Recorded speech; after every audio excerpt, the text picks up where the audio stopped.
Welcome back to another episode of Spoiler Talk, where we talk spoilers. I'm Jax, and with me on the other end of the line is Keiran. Hello, everybody. And we're in another lockdown epi, but this time, no lockdown stuff, fuck all that shit. So I was like, let's watch some fucking awesome movies that don't make us think about the pandemic or any of that bullshit. And I just bought the new PlayStation game, Ghost of Tsushima. And it's a samurai game, so I was like, let's watch some bloody samurai movies. And then you suggested we watched Seven Samurai and The Hidden Fortress. And I hadn't seen Hidden Fortress before, but I was very, very keen because I'd heard that it was heavily inspired Star Wars. And so I was very interested to see that. I've kind of always wanted to watch it, but it's just one of those films that I've never gotten around to. So I'm really excited to watch them. So we watched them, and I'm wondering, Keiran, what did you bloody think? Okay, so I should also say that I watched a movie called Rashomon as well, which slightly precedes Seven Samurai. I think it came out in 1950. Seven Samurai is like 1950... 54, I think. 54, and then Hidden Fortress is 58. So I watched them in order of release, and all three have the same lead actor. Yes. Whose name escapes me. I think it is Shiro Mifune. So I've never seen any Kurosawa before. Probably at the point now where most people's exposure to Kurosawa is secondhand through all of the entertainment that we've been watching for quite a few decades now. I think starting really in the 70s and moving onwards, you had a new ilk of director entering Hollywood who are all inspired by filmmakers from the 1950s and thereabouts, and taking a lot of that and remixing it, as every generation does with the creatives who came a generation before them, takes their work and remixes it all. And watching these three movies, it was very interesting. With the latter two, Seven Samurai and The Hidden Fortress, seeing all of the influences that would creep into Star Wars. But even with Rashomon, it was surprisingly narratively quite intricate for the time, I would say. It's non-linear storytelling, and there was, I would say, much more of a focus in that movie on cinematography. That because the kind of scale of the films goes up with Seven Samurai and Hidden Fortress is kind of somewhere in the middle, I guess. They were able to focus more on the cinematography stuff. So I put Rashomon on and thoroughly enjoyed it. I think I sent you a text saying, hey, I've just watched this extra film, Yeah. If you have... I was going to watch it as well, but we had a lot to watch anyway, so... I didn't realise how long they were, so my double feature of watching the two movies ended up being like a 6-hour thing, and I was like, oh my lord! Yeah, I didn't realise how long Seven Samurai was. I didn't check that, and that ended up... it's 3.5 hours, or maybe even longer, which is pretty wild. But the first movie with an intermission where I really actually just got up and like made a coffee, and I had my headphones on, and I listened to all the intermission music. And it timed up pretty perfectly to getting back. I think as I was coming back, that started rolling again, and that's so good. It's hard to kind of say how I feel about these movies. I got quite a lot out of all three of them, and I got different things out of all three of them. I really think that it met my expectations for, what these films did so early in time that resonated with people and crossed over into Western filmmaking. And it's funny because Kurosawa's films didn't seem to have a particularly positive reception to Japanese critics, but had a very favorable reception in the West, and a lot of Japanese critics, it seemed, accused him of catering to or pandering to Western audiences, which he denied. Really? But it's interesting to read that perspective and then watch them and have it work so well and see how much it inspired, and realize that maybe the sensibilities in this movie kind of jumped out of me more than ever. Is all of this working for me so well because this inspired everything I've loved growing up watching?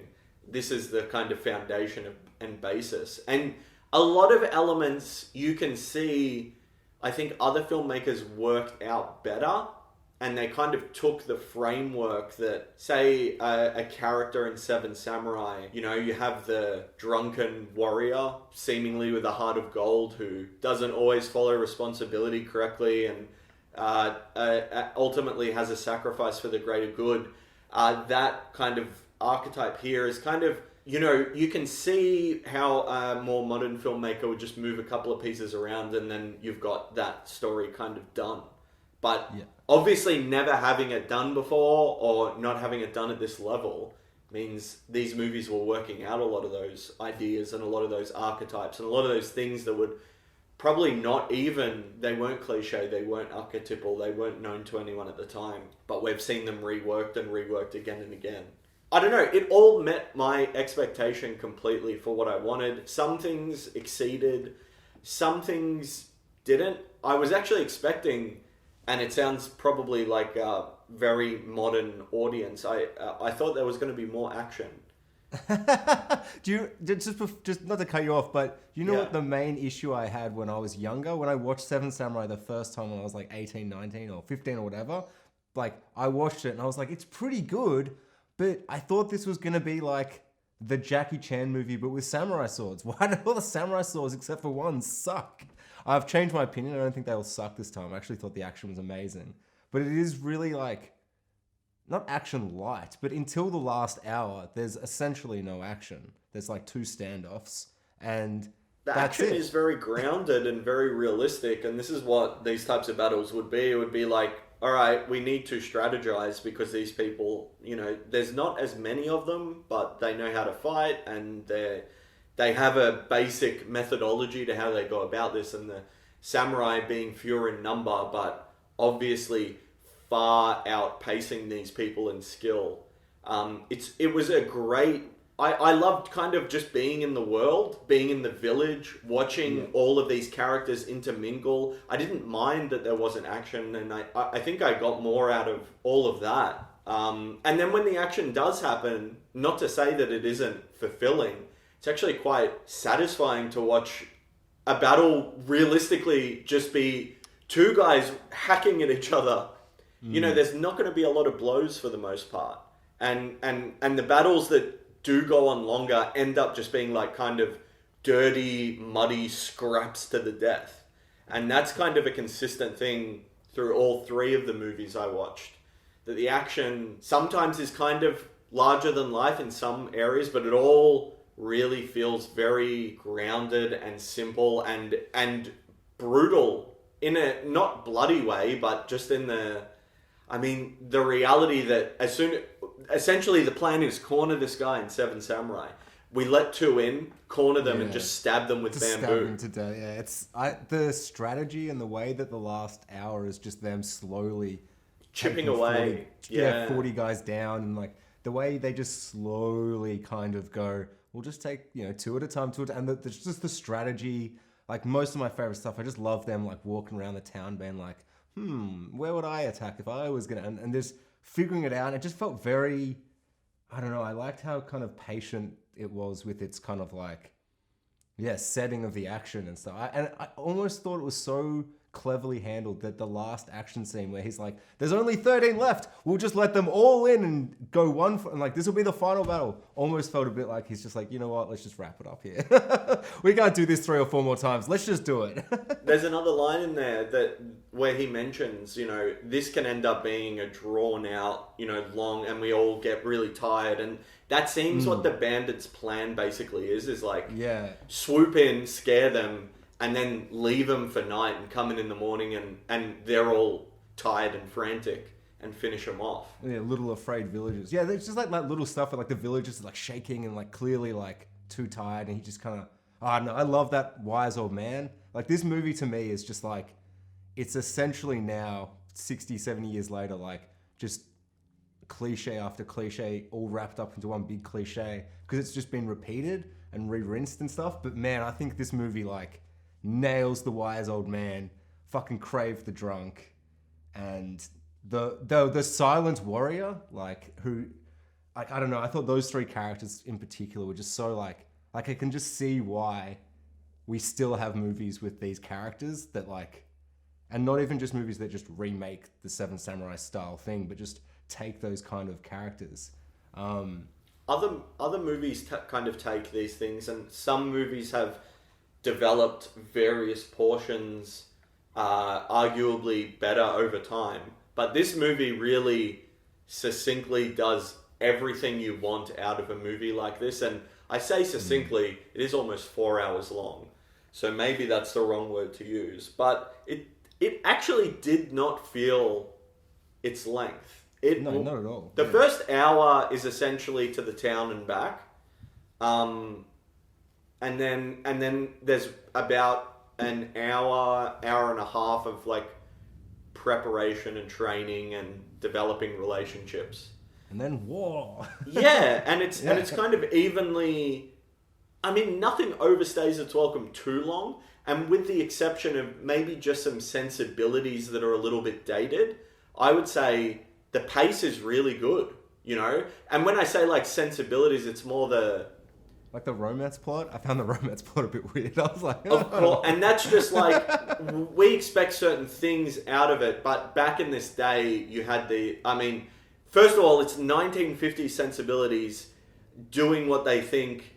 1500 sensibilities. Oh, yeah. So it's like layer on layer, and then we're looking at it all the way from 2020. Yeah. So it's hard to know what we're even looking at because there's so many layers to it. And are we looking at 1950s or a blend of both, or what, you know? And there's like the class issue going on, and it's all just very coy and awkward and not how we see romances play out in anything else. And because there's so much familiar in the movie, it probably stands out more because it's so unfamiliarly presented. But yeah, actually, that's a good point. Yeah. I really, really got quite a lot out of these movies. I understand why they are classics. I really, really appreciated just the craft, and I would say more than like the directing or the cinematography standing out at me across these three movies, the editing is really what stands out. And cutting from like a wide to a mid to a close up, where all the shots overlap, and it's a lot of cutting on movement and a lot of cutting on like a character, you know, putting their head in their hand or going and standing next to a tree, and like it's cut so perfectly on the movement that you don't sometimes even notice that we're moved in and the shots changed. Almost like they had the two cameras rolling side by side. It just seems so carefully done. That, and I will say that is true in Rashomon more than the other two. The editing really stood out. Yeah, I remember you actually mentioned that in the message, and I was very intrigued. I was like, gosh, I wish I'd checked it out, but I just definitely one to just check out in future. I think I'll try and check it out this week. It's the shortest of the three movies as well, so yeah, I actually saw that it was 90 minutes because I gave it a cheeky googs because I was like pretty curious by your comment, and I actually thought it was this other movie called Ran or Rom or something like that. Oh. Which is another samurai movie, I think, by Kurosawa. And so I was giving it, and it's pretty short, but I ended up, I've been into Doctor Who as well, so I ended up watching that last night. Nice. Yeah, we'll talk about that after. But as just someone who hasn't seen Seven Samurai before, I'm curious, when in the movie did you go, oh my god, this is the movie that they put in, just for me, it's like, they do this in every movie. It's like, they've got a ragtag group. It's essentially like the first hour is like, we got to get our own samurai suicide squad, essentially, you know, or we've got to get this heist team together to do this thing, and I just feel like every movie, I feel like. As I was watching it, I thought you could do a podcast where you just review stuff that is a Seven Samurai remake. Holy shit, that is such a funny idea. You'd get through 50, 60 episodes before you started having to stretch it a bit. Oh, there are episodes of, you could do the Mandalorian episode. You could do that's my biggest issue. If you include TV, you know it's crazy. Yeah, almost every show I reckon probably has at least. Do you know what's offensive to me though? That it doesn't ruin Seven Samurai in any way, not at all. But it just, there's something about it. I don't know, maybe because you said Seven Samurai is 3.5 hours long, and part of me as I was watching it this time goes, this only works because maybe it is this long and you get time to almost spend enough time with 7 main characters, villages, and all this stuff. And because, so like, Mandalorian is essentially episode by episode fucking like, Star Trek or Buffy or like any of those kind of episode of the week, 20 episode shows. And I remember being so, like, I don't know if you remember, but I actually watched the episode just before I came to your house one day. And it's the episode 4 of The Mandalorian, in which they just do 7 samurai. Where but not as good. Just terrible. And Star Wars is the most offensive to me because there is an episode of The Clone Wars, which is like, there's a great start of season 5. The first episode is unrelated. But then episode 2 to 5 or 2 to 6 is like a huge 4 or 5-parter. That's just the 7 samurai again. And Ahsoka rocks up at this town and they're all like, we're just lonely villagers and some bloody bandits want to come and take our crops. And she's like, oh, that's real awful. Maybe I will help. And they're like, please help. You're the most strong, wise warrior. And she's like, I can't do it by myself. But if I train you peasants. And the peasants are always like, with spears and stuff. And there's a montage. And it's the worst episode. It was the worst episode of The Clone Wars till the new season. And all of that's way worse.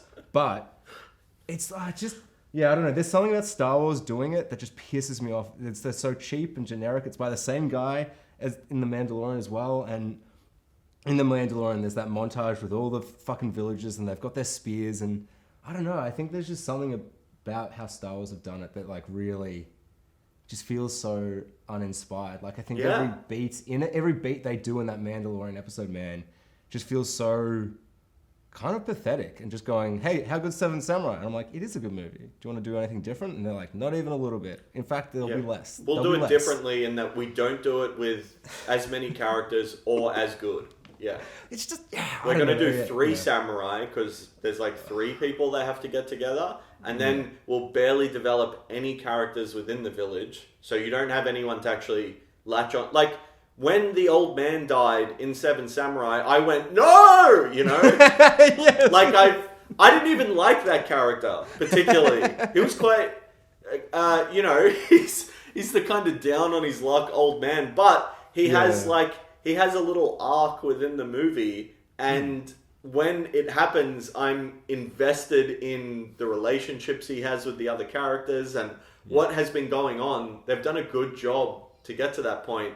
The Mandalorian himself could have been killed and I probably wouldn't have cared. I don't know. I just thought that was, I just thought that was an intro. I wanted to bring it up before I forgot. But I want to spin it around. My favorite bit, and it's a bit that I didn't even remember was in the movie. Actually, I have 2 favorite bits, but my favorite bit, it doesn't matter. A bit I very much enjoyed is right at the start. And old wise man character shaves off his like samurai hair. And, what a great introduction. And like as he's doing, shaves off like his honor and all that shit just to save one child, to like pose as a monk. Just that introduction, and then all the other. It's like these little moments in the big moments where it's like in that moment, my favorite bit is like the drunk character. Before we know he's the drunk kind of pretend like wannabe samurai, fake samurai, or just whatever he is, he's looking at this guy, and the old man samurai kind of just gives him this look, and it's just kind of a look of, well, I'm not fucking doing this shit. What are you? And the old man's like, I guess I'm, and it's just a silent exchange where you just kind of get where everyone's coming from. The young guy is like, whoa, look at this fucking old warrior. The old man's just, he's just doing it because he wants to save the child. And the drunk's kind of just, I don't know. It's just a fascinating exchange and character introduction to everyone. And then there's another really great moment when the awesome warrior man when he's introduced and he's got the wooden like stick and they're fighting with bamboo sticks. And it's before they've fought and they're both just standing there, and that like silence and just that slow movement from position to position. And the old man and the young guy, when they're like looking, they look from one person to the other, and it's just so slow. And then there's a moment where both of their eyes are looking at one guy to the next, and then the young samurai looks back at the other guy, but the old man is still staring. like the really skilled warrior. And there's just this kind of thing where the young man realizes the other guy's still looking at the other guy and looks back. And I don't know, just that exchange. I was just like, oh my God, so much character is being said without anyone saying a fucking thing. And then the old man even says like, oh, this match is uneven. What a joke. Or something like that. And I'm like, He didn't even need to say that. He didn't need to say that. I knew that's what he was thinking. I don't know. I was just like, and then the actual fight itself where he's like, I won. And that other guy's like, no. And they fight with swords and he just kills him straight away. And then he falls. I just thought that was so spectacular. And there's so many great little moments with characters kind of not saying anything. Like when the drunk stands on the house and puts the flag up. Like, I just thought like there was so many great moments where I was just kind of like, I felt like more so than any kind of old film I've seen in a long time. I felt like I was watching like, I don't know. I think there was a movie you were talking about at some point. I think it was maybe, I think it's Gone with the Wind where you're saying there's just so much stuff where you're like, wow, this is like the first modern film almost. Or I don't know if that's your exact wording or something, but this had that same feeling to me where I just felt like I was seeing maybe not the first of things, but at least the first one that popularized it of just and that did so many at once. It's almost it's all in there. It's so good. Like, I don't know. There's really nothing in there that I was like, oh yeah, I mean, it's good for the time. I was just like everything. I'm like, it's still so good. Like, there's only like maybe one scene where there was a bit of like hitting people with swords, and I was like, they're very not sharp swords in that one like probably 2-minute sequence. But apart from that, everything had such weight and kind of, I don't know, yeah. I really like it. Yeah, as you were talking about that, I was just like flicking through all the moments in my head, like even the guy splitting the wood, or I always kind of felt like I was creeping up to the point where I was like, all right, I want you to move on. And then the movie would just do it. Like I never got just before it got a bit too slow. Yeah, and there are sequences or scenes. I think the main one that stood out to me is, all right, this has gone on long enough, was when the drunk guy is really drunk.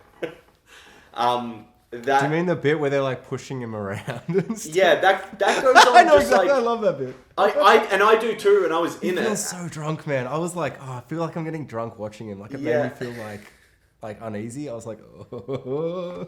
Yeah. He's so drunk. Like, yeah. But no, I totally know what you mean. Yeah, I actually think another scene that I thought was particularly great that I didn't even think I'd kind of needed was when like they find out that all the villagers have been like killing samurai, and then the drunk samurai is in the samurai costume and he's just screaming about how like the samurai have caused the peasants to be like this and the peasants are, and I was just like, oh my lord. Yeah. This is just a classic cycle violence begets violence or whatever it is, and just that there's kind lots of I don't know. Lots of moments where they kind of touch on some pretty like deep philosophical ideas. They don't ever really go too far into it. Like it's just characters commenting on things, particularly right at the end, you know.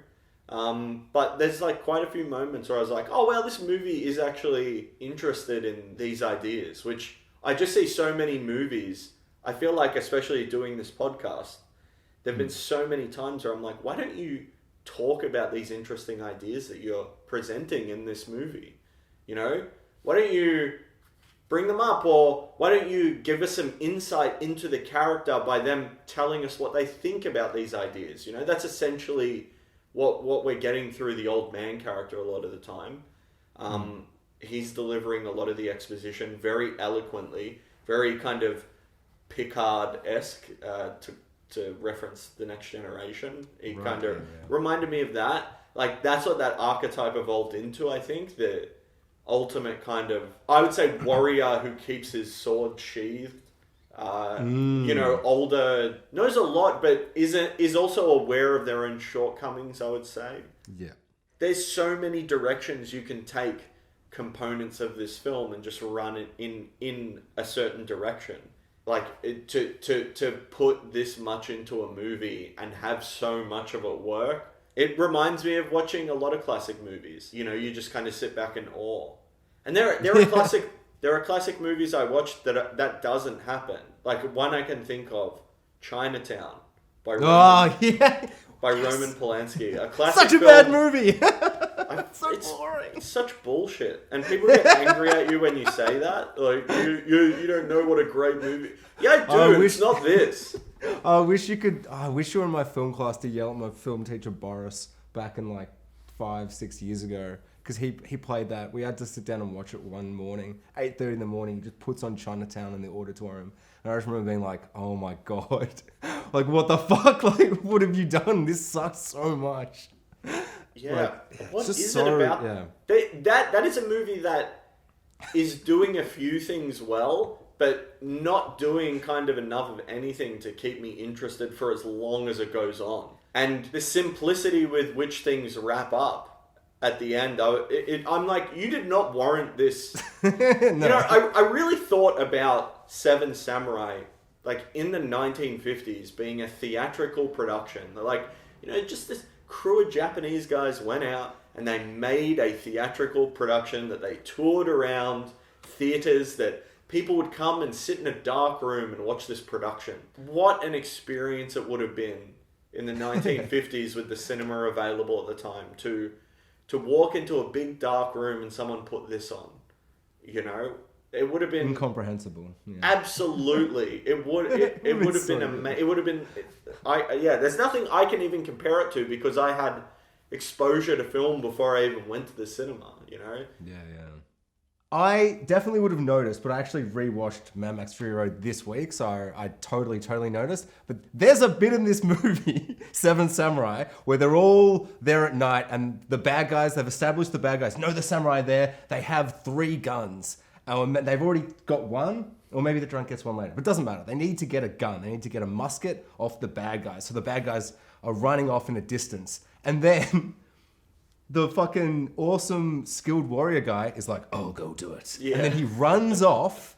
And I remember as he's running off in that shot, I'm like, oh my God, that looks like the shot from Mad Max. That's so cool they stole. Oh no, Mad Max would have stolen it, right? And I had that kind of click moment where I'm like, oh no, this is older. This did it first. And then it stays on it. And I'm like, it's the same. And he runs out of the fucking smog. Exactly the same as Mad Max Fury Road. Gives them the gun, exactly the same as Mad Max Fury Road, and then silently goes and sits by himself with a bit of bleed of blood on him. And I just watched Mad Max Fury Road again. It was like the first movie I watched to test out the headphones, because I got them connecting this week. Greatest movie soundtrack ever. It's got the greatest sound mix. It's the best movie ever. But it was just so crazy to watch a movie where like so much of it works. And that scene in particular is such a beautifully cinematic and just clever and just beautiful, and like it's just the perfect moment in the movie to not watch him kill anyone and you just silently have him disappear and come back. And it works so perfectly in Seven Samurai for just the exact reasons. And it just kind of, I don't know, I just thought it was such an amazing moment of like, I wasn't like, oh, Mad Max Fury Road, what a Tarantino steal you did there. It was like just such a beautiful, like, no, not even homage. It was just like, it worked perfectly for the character in the moment, and they shot it the same because that's just exactly how you would shoot it. You'd stay with the people there and you'd look from their perspective and just, I don't know. I was just like, so good. I just fucking craved that bit so much, and it was just awesome to realize. I don't know. Yeah. And I Googled it and I'm like, I bet you I'm not the only. I was like, surely people are aware of this. And there was like 1,000 articles and YouTube videos about those comparisons. I'm like, okay, all right, good. It's just so, it's fucking like shot for shot, which is, But all right, to Hidden Fortress. So you thought it was more like episode 1? Oh, the Hidden Fortress reminded me a lot of Star Wars Episode 1. There was a lot of, I think, ideas that he was still working into Star Wars, even, really, he directed the first one, and then Episode 1 was the second one he directed, even though he was heavily involved in Empire and Jedi, more so Jedi than Empire. Episode 1 is the first time he's back at the helm, and maybe the only time he's completely at the helm, because the original was reworked so heavily. The original Star Wars might be the classic that it is, and owe that to him as much as he owes it to the people that were around him. In that, Seven Samurai, like Star Wars, is only what it is because of everything going right at the same time. Yeah. It's kind of lightning in a bottle. and you have to have all the performances work, and you have to have all the actors show up and really care. And, you know, they have to fit their parts properly. And you know what I mean? Like, there's so many things that have to go right. And Star Wars is an example of all of them kind of going right. Even though, if you look at the production for what it is, none of it should have. Yeah, I think Star Wars always strikes me as the most... Like, I feel like if I saw photos of Seven Samurai's set, I'd be like, holy shit. They built a town, yeah. I'll be like, this movie looks incredible. You see stuff from Star Wars and it's like, they're like, this stupid dog and like these stupid droid things and we all hate it and you're like, what? Like, you just like, what is this? This is like, what the fuck? It's so awesome. It's the most iconic thing ever. The Death Star set is like, you know, it's like Doctor Who level. Like, piece of shit. But they shot it pretty well and they like sold it well, I guess, is what... Because like the first movie is like pretty simple and stripped down. It's just desert, Death Star, and then... a bit of Rebel base, but mostly then onto... Even then, the Rebel base is like... Where do you actually see the actors? You only really see them in the room having the briefing before they will fly off, and you know, in the shipping area. Yeah, true. The takeoff area, and then Leia is just in the room at the end. You know. Yeah, the colored room, right, with all the colored kind of panels and just stuff or whatever. Yeah, the technology that still continued to exist exactly the same 36 years later in the sequel trilogy. Hey, well, if it ain't broke, don't fix it, right? Well, yeah, I guess. No, I don't know. I just thought it was really weird to be like, because I knew Hidden Fortress was a huge Star Wars influence. Oh, that's... And when I started it, the movie starts and I'm like, oh my God, look at it. It's the Japanese C-3PO and R2-D2 bickering in the desert. And like, I'm like, oh, look at them. They're getting caught. And like, there was so many things. I was like, oh yeah. Oh, the musical cues. Star Wars took the music cues straight out of Hidden Fortress and used them in all the R2 C-3PO opening desert sequence. Really? Absolutely. I'm I'm frankly surprised you didn't notice, because you normally do notice that stuff, and it's like one note away from being exactly the same. I think I was so overwhelmed by like, just because it starts and there's two guys bickering in the desert and I'm like, what the fuck? Is this literal? Like, just looking at them, I just freaked out and I was like, is this like, you know, like C-3PO and R2-D2 0.10? Like, is this their origin story? And I just freaked out and I was just like I don't even know, they're just arguing about smelling like dead bodies or some shit. And then they're getting captured and separated. There's a big battle and they're separated and they're back together. And I was just like R2 and C3. Yeah, and I was like, oh, this is like, this film better not just keep, I don't know. I was like, if Luke rocks up and, you know, puts one of them in a bath, I'm going to freak out. That's what all I kept thinking. I'm like, it better not happen. And I think it definitely tones down it doesn't feel like, oh, it's just the same story, but there is like crazy similarities. And I was fucking reading that what's his name, Toshiro Mifune, like he's essentially the Obi-Wan of this Hidden Fortress movie. And I was reading that Lucas at one stage wanted to try and get him for Obi-Wan. Oh, I think he only wanted him. I think he only got Alec Guinness because he couldn't get him. Yeah, that's such a vibe change, man. Like, to me, the change is like fucking Federer to Nadal, you know? Like a robot to a fucking, or just like a human to an animal, you know? Like, Toshiro's got this lion, tiger kind of animal ferociousness, at least for me. Out of the few films I've seen, he's always kind of the warrior samurai kind of character. So he has that kind of... He is in Rashomon too, and it's funny because he actually becomes, over the 3 movies, all 3, like same actor, same director, and this character playing samurai in all 3, he actually becomes more stable with each movie, in that he's the most crazy in Rashomon. Fuck, I should have watched He's Rashomon. right in the middle, Seven Samurai, like the drunken guy, and then he's like he's much closer to the Obi-Wan character by I was actually surprised because he was so over the top and bombastic in the previous 2 movies, but he actually toned it down and there's more of an arc in Seven Samurai for his character. And then Hidden Fortress is just him doing something completely different. I was really impressed. I thought he might be a bit more one note, but then watching him do that third performance made me realize how different all three were from each other. And I've seen a few photos because I was just going through a bit of a Google search of him and just kind of looking through his filmography and all that jazz. And I saw some photos that make him look very, suave and dapper and almost, James Bond, Mad Men kind of looking.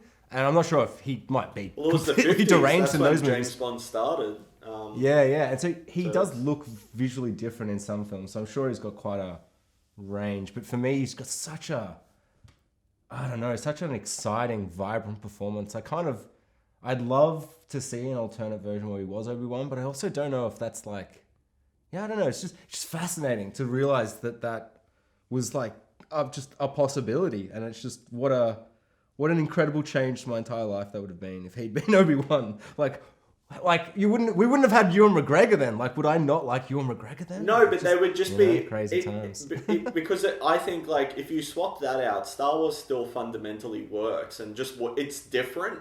And I think, for sure. I think it's still the same overwhelming success, except there's just a Japanese guy in that role. Oh, no, of course, yeah. The Japanese Ewan McGregor of 1999 gets cast. Oh my God, who is that?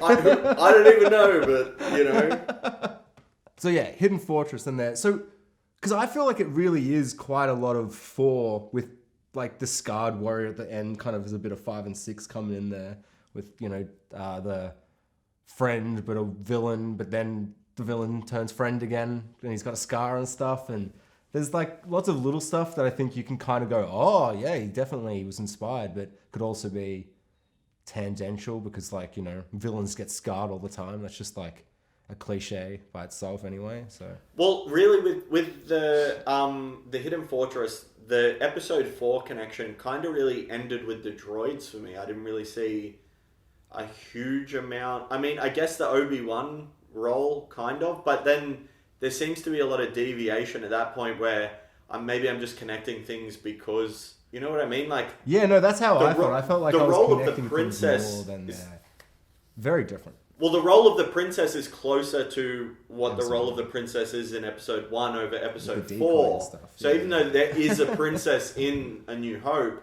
they go to rescue her, and it's a bit more of the classic type of thing. And yeah, it's just a classic rescue a princess from the evil castle. The castle's just a spaceship.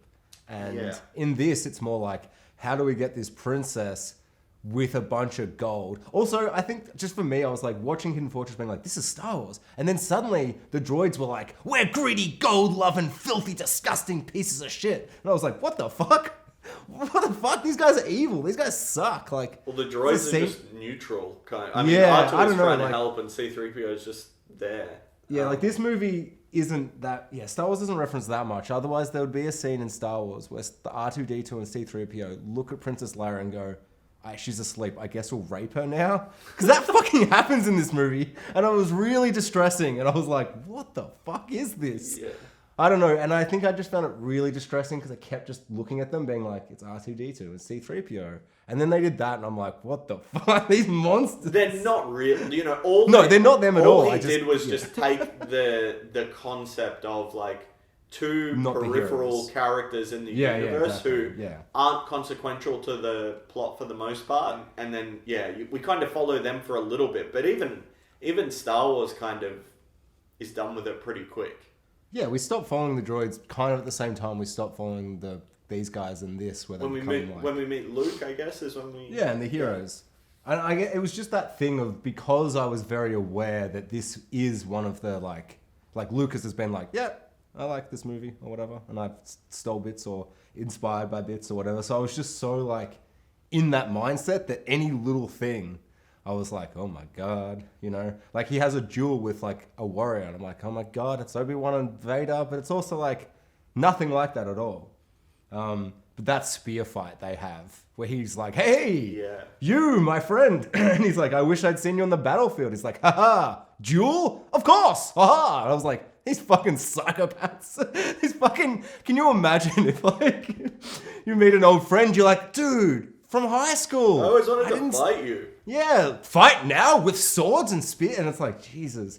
And but that actual fight itself is potentially my favorite fight I can think of at the moment. Like, it's so... It takes that stillness and that, like, stance at the start, and then the actual fight is more than in Seven Samurai when they have that one-on-one, and it really... I don't know, man. The use of the spears and the way... And even in other parts of the movie where he would just have the spear and he'd just kind of go... Oh, this could be either movie, I can't remember. Where they just kind of go... And just kind of spin it around just to get everyone away. And the way that 20 people could be around you, but you kind of... I don't know. I felt that everyone that was part of the armies and stuff were actually afraid to die. And like, they'd fight, but they'd be afraid. And everyone's spear felt like... Yeah, just a real weapon. You're dead. Yeah, like if I hit you once with this, you die. Yeah. Like you die like that. And it had this real power that I don't know. I feel like a lot of, I don't know. No, you're right. I couldn't agree more. All of these three movies, the consequences, it's fucking crazy that three movies from the 1950s had each at various points throughout the film, I'm on the edge of my seat going, I don't know what's going to happen. And I have legitimate tension and like all of these things that what did we do last week? Mortal Engines? Not a shred of tension at all. Don't come at me with that film again, Kieran. At all. Like not even anything resembling tension for me. And we went from 0 out of 10 to 10 out of 10 with like filmmaking, tension, style, everything. It was a welcome change. Yeah, it really is. Like this is one of those like just visiting the classics for me. I need to do this more, and I need to I was talking to someone the other day about David Lynch, and I haven't seen a lot of his stuff, and have you seen Eraserhead? Yeah, I have. Okay. That's one I have seen, and that was kind of unpleasant. Yeah, I hate it. Yeah, I thought I'd love it more than anything in the world, and it was at the time in my life that I would have, but no. I watched Mulholland Drive, and it's the best thing ever. I've always... There's a line, a David Lynch line, I think, that he can walk a tightrope that, for me, I think if he teeters too far one way, it just falls off, and I'm not on board for the whole thing. Yeah. Not to say that I wasn't on board for Eraserhead. I guess you're just in a sense of bewilderment for most of the movie. It's like a painful thing to watch visually, I found. I thought Under the Skin was unpleasant to watch, but really not. I mean, it's breathtaking to watch in comparison. Yeah, in comparison, for sure. That's gorgeous. I love looking at that movie. Whereas Eraserhead's, it's so black and white and metallic and... just disgusting. And these three movies, chicken movie, to tie it back, are black and white and look beautiful. They look so good. Rashomon and Seven Samurai are in kind of 4:3 kind of square, almost aspect ratios, and then we get the big widescreen image for Hidden Fortress. But the images, doesn't matter if it's square or widescreen. I forgot that it was until you said that, and I'm like, that's right, it was. It was, wasn't it? Yeah. It just shows it doesn't matter what your aspect ratio is. You can make any frame beautiful, square or rectangle or super wide and cinematic, but I really appreciated the cinematography. I would say I think the cinematography was the best in Rashomon. Interesting, yeah. Just because that's crazy to think. Yeah, I think there was a different cinematographer, but I'm not saying that as a criticism to the other two, because I'm forgiving of those films offer so much more of many other things. So, like Seven Samurai, like I watch Rashomon and it begins and ends with like really beautiful cinema, like particularly outstanding shots. Just shots in the rain of like something that's been burned down, and you'll not like when you see it, you'll be like, oh wow, yeah, this is like very well shot. Oh my god, Mr. Keen. and then Seven Samurai starts, and it's not unpleasant, but it's men on horseback riding over a hill, and the kind of beautiful shots. 3-4 minutes within the movie happen. What's that? Sorry.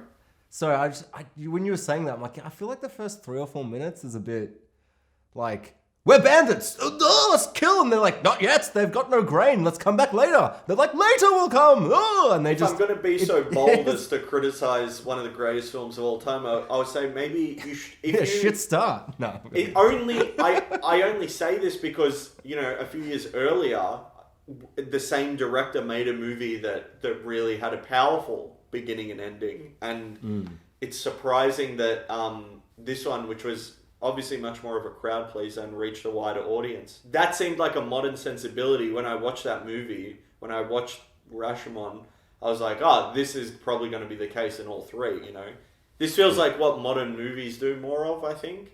Right. But then Seven Samurai started and it felt very kind of 1950s. This is how a 1950s movie starts. Like, we're following characters we're never going to see again. And then...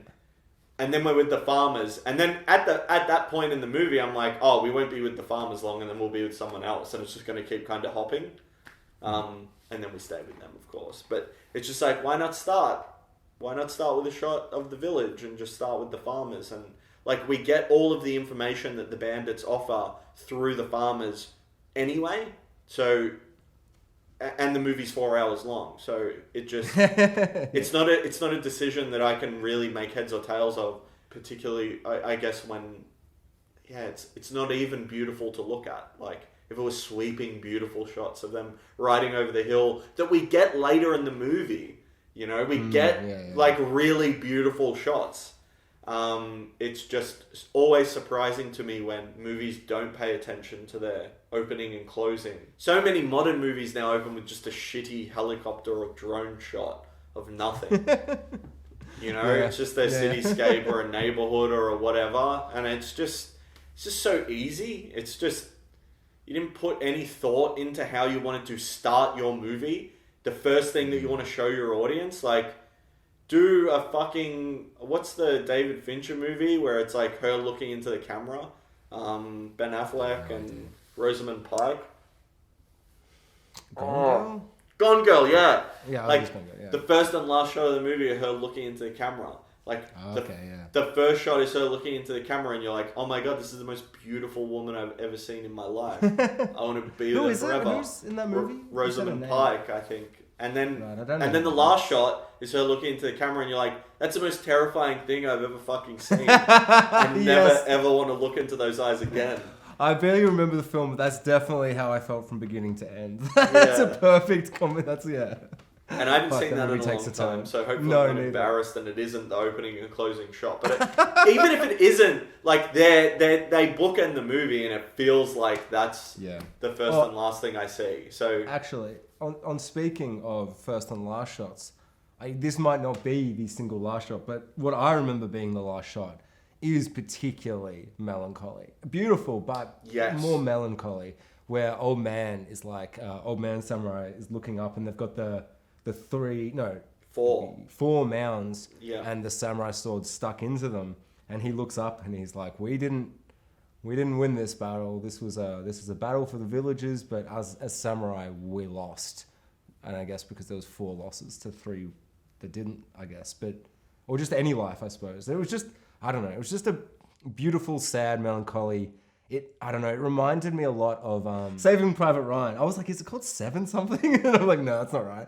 And in that movie, they're like, do a whole thing. And then at the end, Matt Damon's like, old man Matt Damon, he's like crying at Tom Hanks' thing. And he's like, oh, I hope I tried to live my best life. And it's that melancholy, like, how many lives are worth saving one life kind of melancholy of war. And I thought, it had the same power as in in the whatever Tom Hanks thing is called. And it's just really cool. Not cool, it's fucked, but I like that in war movies where they have that kind of moment to reflect, and it's really good, really visually powerful as well, with the way they're looking up at this awful grave site of So I don't know, the ending's pretty good. Just I don't know, all the samurai stuff just so good. I think the ending of the Hidden Fortress, like the throne room scene, just so weird to look at. just because my brain just went. Oh, it's the throne room scene. But instead of like all our heroes getting gold medals for being the most awesome rebel boys in the world, it's a bunch of wannabe rapist, fucking thief, grubby, dirty pigmen who are given this gold at the end that they totally don't deserve. And my brain was just like, I can't compute this. My brain just was like, what the fuck? It looks so similar, but it only looks similar because I'm like looking through that lens. I kind of wish I had seen this film. And then you were like, did you know this inspired Star Wars? And I would have been like, what? And you would have been like, droids in the desert bickering. And I would have been like, oh my God, it is too. Kind of. Whereas like when I had that lens on, I actually found it really hard to like get out of that mindset for some reason. Just with certain moments. Like the whole gold plot. And like, I particularly loved, you know, when you've got like a MacGuffin kind of thing, like the gold in this movie, I kind of love when you can just kind of put it in a box or do a thing. Not in a box, what am I trying to say? They've got gold, but they can simply kind of have the characters wander in different scenes and locations and everything with just sticks. And then you've got the fun of like, they can then hide in a fucking fire festival where everyone's got sticks. Yeah. And then the sticks are like, we're going to burn the sticks. They're like, no, it's actually gold. And I don't know. I as soon as I realized they were on sticks and I was like, oh, the hijinks that can ensue from this. And all the hijinks that I wanted. Like, they burnt the gold. They had to search through the burnt rummage. And just, I don't know. I really liked that visual of them having to carry the wood. And, like, there's that bit where she's just got some actual firewood. And they're like, where'd you get more gold wood from? Yeah. And they're like, fucking calm down, you grubby, dirty, horrific people. They really... There was one moment in the movie that I just snapped and I turned on them, which is why retroactively I find them just intolerably despicable, the two droids that aren't droids. And they steal all the gold once it's been burnt and it's not in stick form anymore.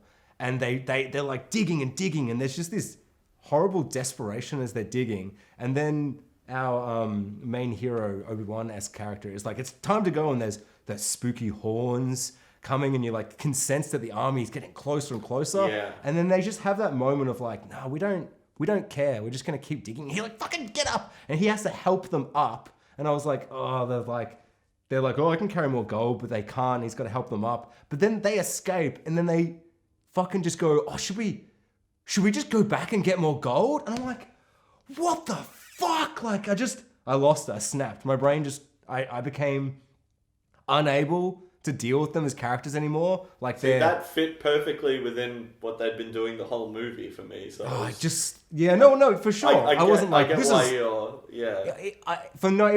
I'll rephrase. I disliked them immensely as characters. Yeah. I found them intolerable. And then that moment, I was like, oh, I'm no longer enjoying watching bad characters. I'm now not happy that these characters are alive. And then they get a tiny bit of comeuppance where they're like, all right, we'll turn them in. We'll be even dogsier than we've been before. We'll turn them in. We'll have no gold, but we'll get a reward.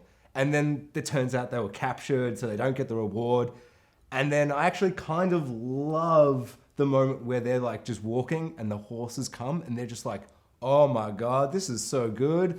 But there was something about them at the end getting the gold in a throne room-esque moment. And I was just like, nope, kill them. Cut their heads off. What are you doing? Nothing but make this adventure. Yeah, this is so greedy. I love that we get to follow characters. Like, I don't want everyone to be heroes or, you know, princesses that need to reclaim their thrones. Like, it's awesome that there's that juxtaposition. And I suppose it's a testament to the film to go so far with their disgusting greediness.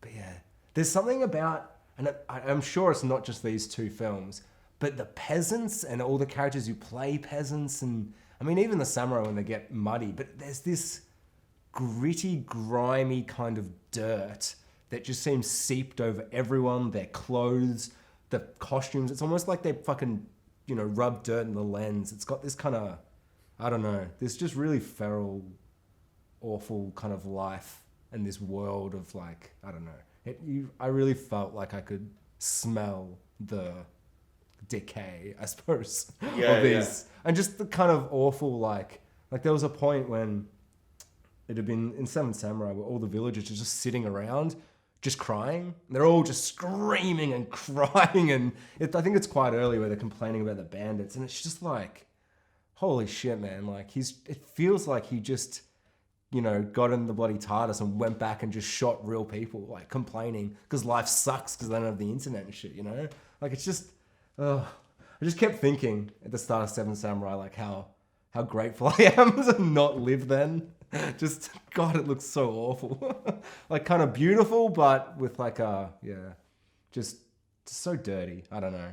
But I love how he brought that out in the films. It's something that, like, for instance, say, let's try not to bring up Mortal Engines too many times. God forbid. I remind you I made you watch that. But the grime and dirt on the dirty, grimy people in that, like, that were meant to be the lower class.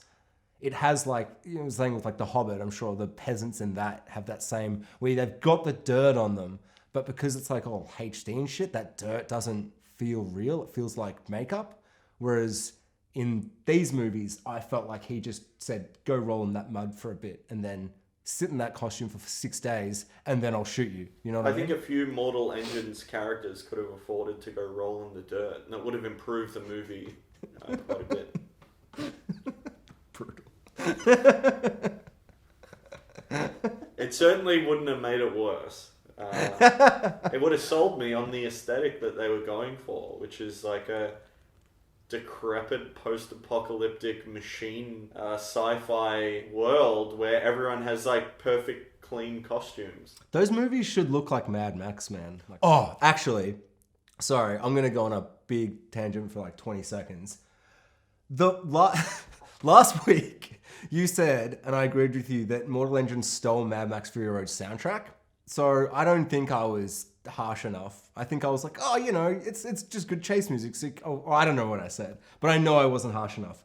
As soon as Mad Max Fury Road started, I was like, because I watched it like maybe the night after we talked last, and it's just like, it's the best soundtrack for one, but Mortal Engines just rips off it. Like it just steals the soundtrack, but makes it shit. I don't know. It was the first thing I noticed, and it's egregious, and that movie's no good, and I'm sure, I think I said I loved it last week, so that's, I just want to say, I don't know, sometimes you're just in the mood to watch something, but when I realized how much they stole from Mad Max, that made me, I was like, oh, what the fuck? It really is like note for note in moments, but just shit and not like motivated or whatever. I think I watched a movie, we watched Rear Window and Disturbia.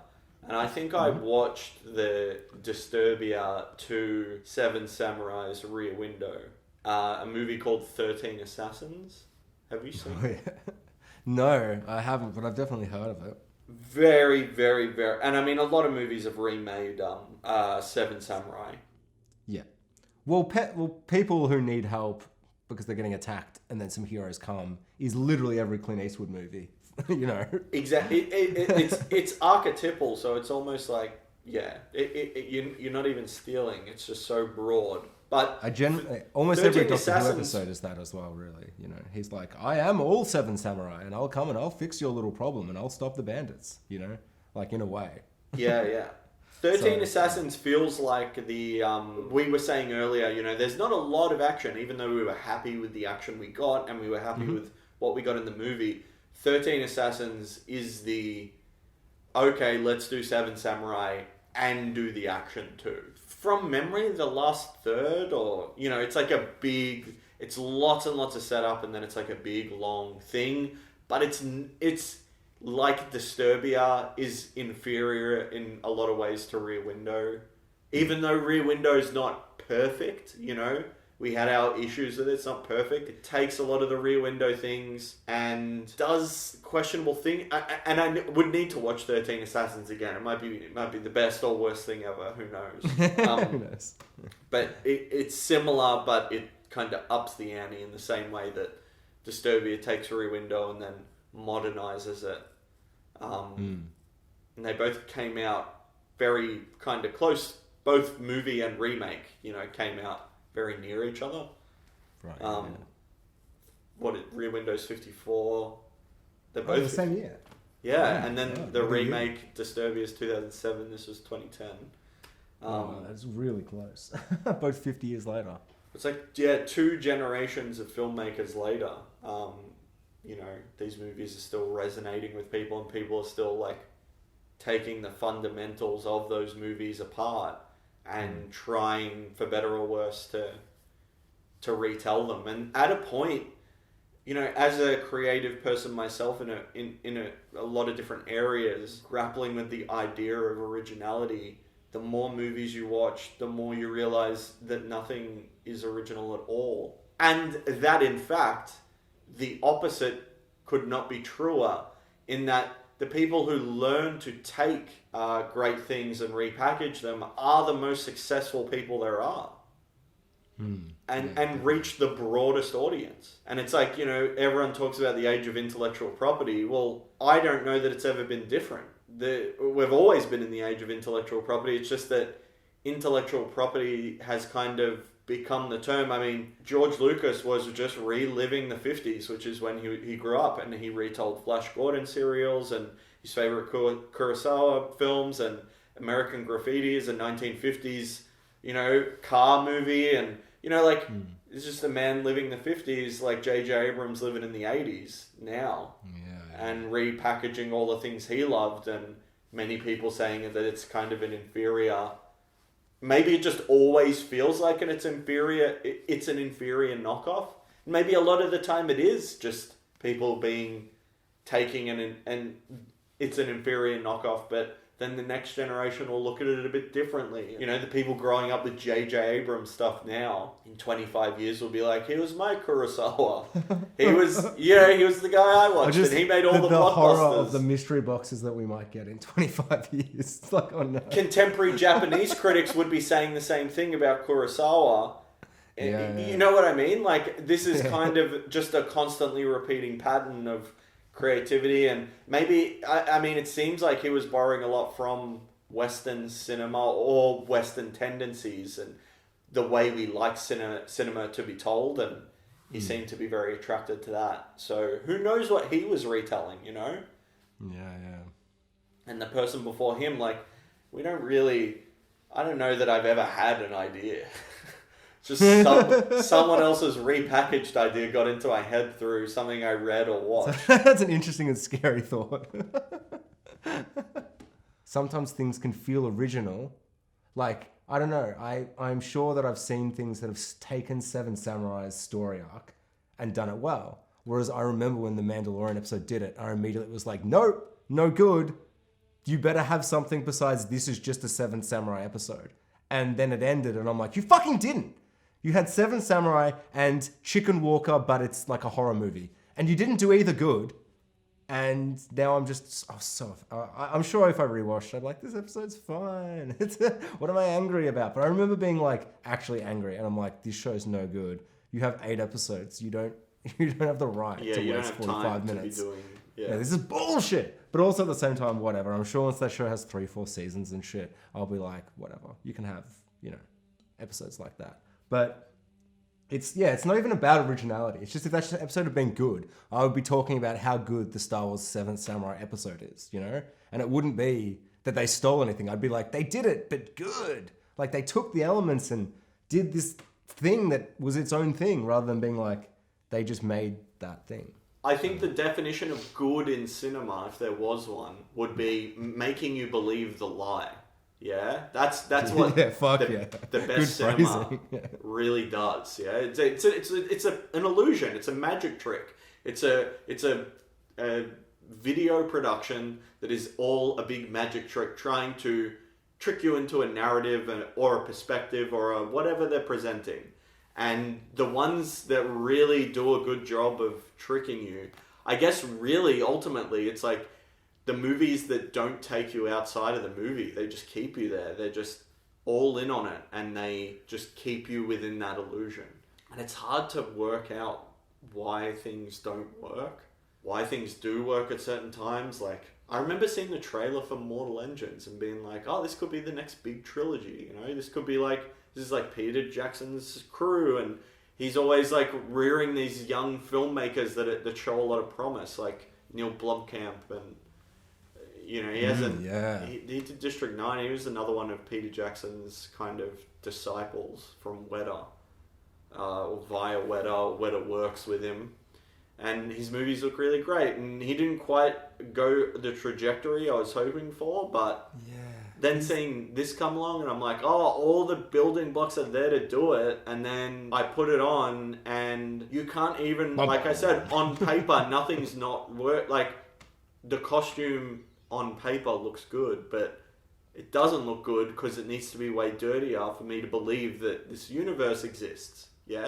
I want soot all over that engine worker guy, and I want his face like dirty, and I want it to look like people are working in a gigantic machine crawling across a wasteland. Don't give me this premise and then not put in the hard work to live up to it. I guess that's really what it kept boiling back down to, is like, I don't believe this. I don't believe you. I don't believe that's a shotgun. I don't believe this woman in this red outfit is in this movie. She's not in the right movie, first of all. But I just don't believe any of it. That's ultimately the failing of the movie, is that you're not tricking me. You're not providing the illusion. And I think with the older a movie gets, the more the sensibilities will turn you off being able to fall for the illusion that cinema provides. And I think with all three of these movies, it took me probably 30 or 40 minutes before I was really in. And the Hidden Fortress... Really? Interesting. The Hidden Fortress took me the longest of the three by far. That was the one that I was not... I was watching the movie, actively engaged by it, not distracted, but there was a point in the movie where I'm like, all right, the illusion is working and I'm in the world. Do you know? There's a line between I'm watching a movie and I'm in the movie with you. Like, you've got a hypnotic control of my... whatever the fuck is going on in my brain right now. Whatever the fuck's going on in my brain when I put Empire Strikes Back on every time. And everything just clicks into place and I believe everything going on.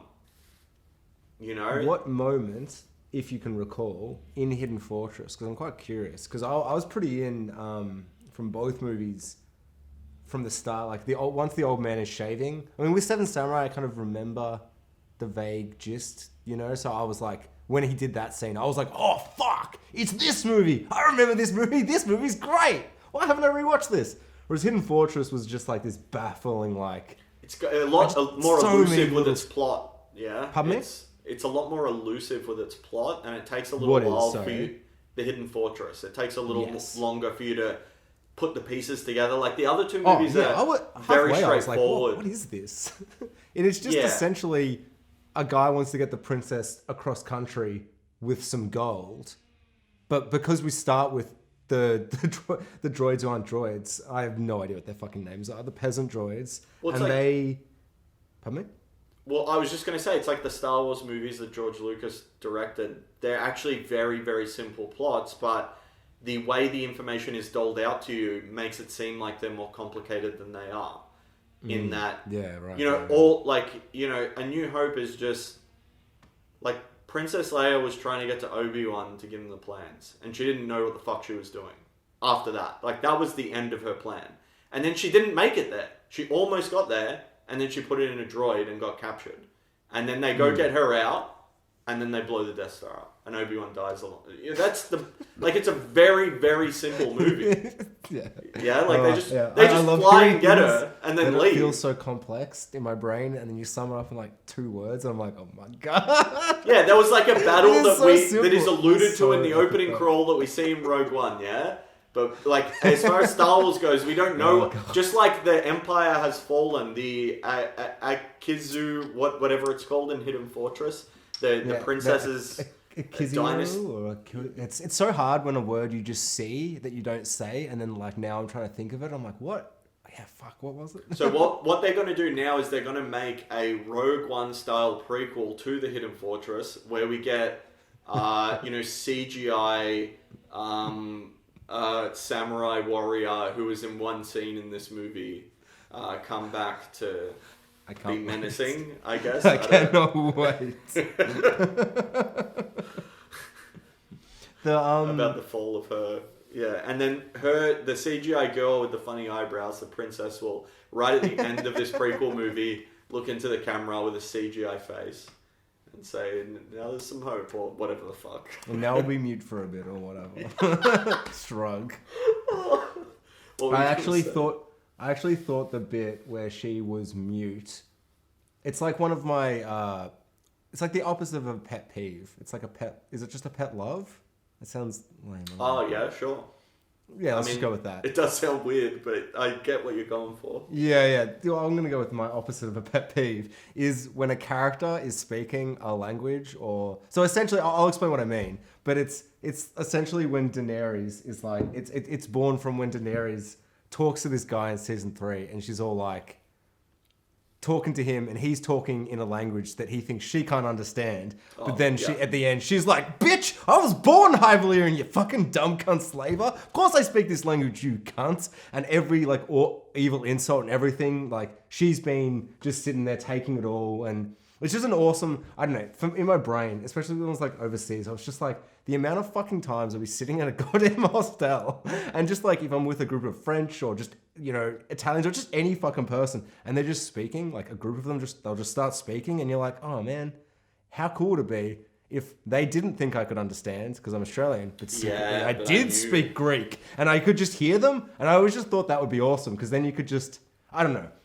And in Daenerys' case, she's like, fuck you, I speak that language. Now I'm going to burn you with my dragon. So it's like an extra epic thing, but it's always been a thing I've just loved, of like a character's like, bitch, I speak, you know, I've understood you the whole time. And there's a little moment like that in this with the princess, which I just thought was a whole lot of fun, where she's just sitting there, totally aware, and they're both being like, she's right there, don't speak. And he's like, no, I'm mute, she can't hear because she's deaf. And the other guy's like, oh, okay, sweet. And I don't know, I always love it when characters use something like being mute and stuff to kind of just, you know, maneuver the environment or the characters or the situation or whatever. For some reason, I find that really fun. I really like the princess. I kind of feel like, I don't know, I feel like maybe even a bit more would have been good, but at the same time, no, it's all pretty much there. But yeah, I don't know. I mostly liked her character. No, and I liked her character throughout the whole thing, but I think maybe would have almost liked a bit more. Yeah, what I also well, really if she liked. wasn't mute, maybe for like the last third, and you know, got to develop a relationship with everyone. Man. I was just trying to think of where and when. Like, there was no actual point in the movie where I was like, you know what? Where was the scene, or where was or anything like that? But it was kind of, you know, at the end when you've got that throne room scene where she's like, "Hey, it's me. Don't you remember me? You fucking piece of shit peasants. You tried to rape me. Don't you remember? You cunts." And they're all like, "Give us gold." Fucking gremlins. Just so dirty. I loved it, but it's distressing. These characters. But at the end when she's sitting there and you've got the scarred hero villain, and then you've got our cool Obi-Wan sexy main guy, Toshiro. Just like all three of them there, I guess there was part of me that was like, oh, I don't know. Would have liked some maybe even something right at the end before that moment. But I don't know, maybe that's not necessary. No, I think I agree with you. I think that there is a reason that of these two movies, but even of the other one I watched, there's a reason that people generally point people towards Seven Samurai and Rashomon. It's that they are... I think they've held up better to modern sensibilities. And don't get me wrong, I really got a lot out of the Hidden Fortress too. And I think that it does inform a lot of what's to come, but less so. It's really... I mean, the action is pretty fantastic in it. I think that's like a real standout. The stunt work and all that kind of stuff. Ooh. And it didn't give me that uneasy feeling like in Seven Samurai when I was watching... You know, whenever you watch an epic film from the 1950s or earlier, or probably even a bit later, you're like, oh, a few people died so I could watch this, you know? Like, when you see people being dragged by... Wait, is that actually true? Did someone die making that movie? Just look at what they're doing. Yeah, there's no visual effects. Every time someone's dragged by a horse through the mud, they're really doing it. Every time I would expect that if you said the horses died, because I've been like, yeah, it was like the 50s. No, horses are great at falling over. You can teach a horse to do that fall over trick. That's what they do all the time in movies. Yeah. Oh no, I've seen behind the scenes of Thrones back in the day when I was keen, and I always remember this one scene where Darius, like, the horse just kept falling over. He's like, he bloody loved that shit. He's a better actor than I am, and I'm like, that's so good. That's so funny. But no, yeah, no, for sure. I mean, that was also a thing that I haven't mentioned, but especially Seven Samurai, but with the other one as well. There's just moments where something will happen, and you're just like, no, it was in Hidden Fortress. There's a bit where they've got, like, they're about to escape with the gold, and they've got some soldiers carrying some gold for them as well who try to capture them. And they're climbing up this big, steep, kind of rocky cliff. And it's full of just real rocks and shit. And one of them just kind of tumbles down a bit. And then one of them dives and jumps and grabs the gold and the box or whatever and the container. And it's just kind of a moment where it's just like a bunch of people running, falling and stumbling over this really steep, rocky cliff. And it's like, what the fuck? Like, you know, how many times have they had to do that? And like, yeah, I'm sure all the action, if I like took away from just looking at the action, being like, wow, samurai action, this is so cool. And if I'd thought about like the dangers and the realism, because you completely forget, I feel. And I often feel like I take for granted things. Like I watch these movies and I'm like, oh fuck, that's right. No CGI, everything I saw was real. But you forget because that's just what it is, you know? But yeah, some of those stunts were probably pretty fucked. Because some of the stuff looks so good. Oh, I was talking about the princess character I wish had maybe a scene or two more. Just because like she's like, strong and willed, and I'm gonna, you know, I've got this stick and I'm this type of character. And he's like, you speak like a fancy lady. Shut up and be mute. And she's like, damn, okay. And then we kind of lose not a lot, but we get a lot from her being mute. But then maybe like there's a moment where she's like, I hate being mute. It sucks to that guy, and you're like, because she can not be mute right now. But there maybe wasn't enough of that. Well, I see. Seven Samurai was powerful at the end because all the characters had developed relationships with each other. So we were invested, whether you liked the character or you disliked the character, you were invested in all of these relationships that they had, and everything that it got us. The interplay between those seven was incredible. Yeah, and the villagers and all the side characters and the kid who's followed, like everyone kind of is getting stuff to do, and it all feels like it pays off. Whereas we don't really get the movie. The Hidden Fortress is not concerned really with developing those relationships or getting us to an endpoint where I can see that ending hitting me very differently had they chosen to focus. You don't even have to add scenes. You just take the scenes we already have of, I mean, a large portion of this movie is characters walking from A to B, and you just have the characters talk a bit more. And I think what you end up with is probably, that's what I was getting at. There's a reason Seven Samurai is a classic, that everyone keeps coming back to this well to draw from it. And that while The Hidden Fortress is considered a classic, it's probably not held up as high as these other two. And it's reasons like that, you know, that the relationships and the characters aren't developed as much, and as a result, I think it just doesn't land quite as perfectly as Seven Samurai does. Yeah, definitely. And then you've got the psychological thriller kind of element of Rashomon is the central crux. So the fact that it's not, you know, characters developing relationships isn't a point that you're going to take off it, really. It's a different beast. Yeah, I read the brief synopsis of that, and it seemed like a really different film. Because I feel like Kurosawa from when I was 15, it's like, Kurosawa, he does the samurai films or whatever, right? You know, and John Wayne does those type of movies. The ones I've seen all are. But, I'm sure they're not all samurai. I feel like he's the ones we watched all are, and there's a lot of other ones that are, but they're all very different.